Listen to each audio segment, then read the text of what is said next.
a great introduction because really I'm standing here as a culinary tourist as well, and it is one of my passions, and it is so much fun to travel the world and eat and drink and suck way too much flavors down my gullet. And not that that would have happened in Prince Edward County or Halifax, but it happens.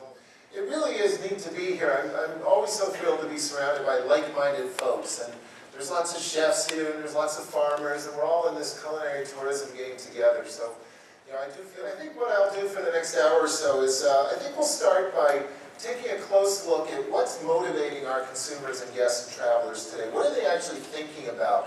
What's going on in their world and their relationship to food at home? And how does that affect when they travel and the decisions and choices they make?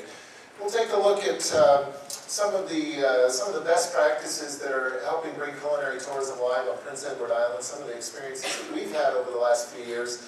And as I wrap it up, I'll try and draw some conclusions. When our guests are motivated by these days, what's really going on in the world of food out there? What are the things, what are the key indicators and the key things that are influencing the decisions they make when they travel with us? I'm proud to say that here I am as Prince Edward Island's official food ambassador. Things have changed so much. In my rural community, I'm surrounded by not one but two distilleries. I've got a Record Man's winery close by. Sam the Record Man is now Sam the Wine Man.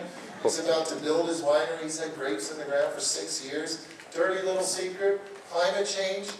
Prince Edward Island is rapidly becoming a great place to grow grapes. We're actually benefiting, and that feels kind of guilty, but we're rolling with it for now. We've got a microbrewery coming very soon in a local fish port. We've got organic farmers all over the place. We've got CSAs. We've got more and more farmers markets opening year after year. 9 farmers markets have opened in just the last 2 years alone on Prince Edward Island. We have the happiest pigs in Canada.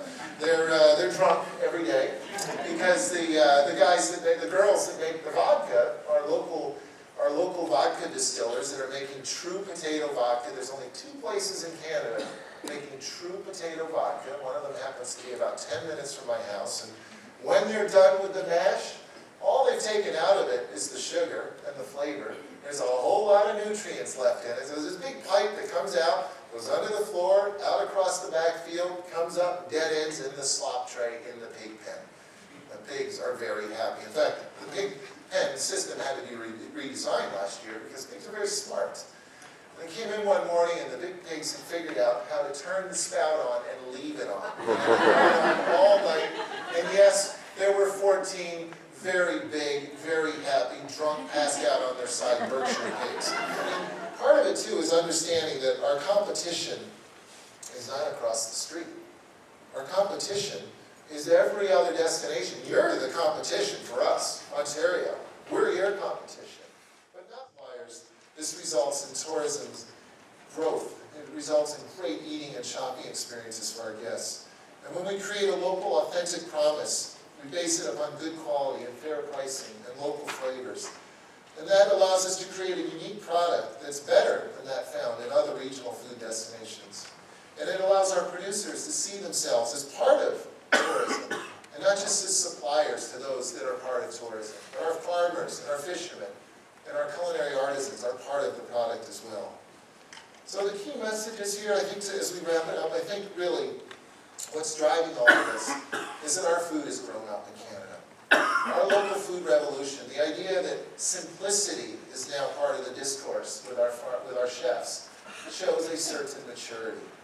We have grown up. Our food has grown up. To be able to celebrate simplicity takes confidence. It takes maturity. We spent a lot of years trying to be something we weren't, trying to be other cuisines, trying to emulate and duplicate the French style of cooking, or this style or that style of cooking. And then we realized that really we don't need to do that. We've got plenty of our own culture and tradition. We've got a wonderful mosaic called Canadian cuisine, and all the threads that come together to form that mosaic, that tapestry, have just as much validity as they would anywhere else in the world. And that leads to an appreciation for simplicity.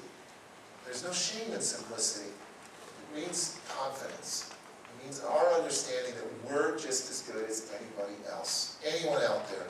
Authenticity and localism are the key. Maturity is the key. Anything farm to table is going to sell. And at the end of the day, the biggest lesson of all, the key to culinary tourism, as I see it, we're selling stories. We're promoting stories, we're sharing stories. Because we are human, we gather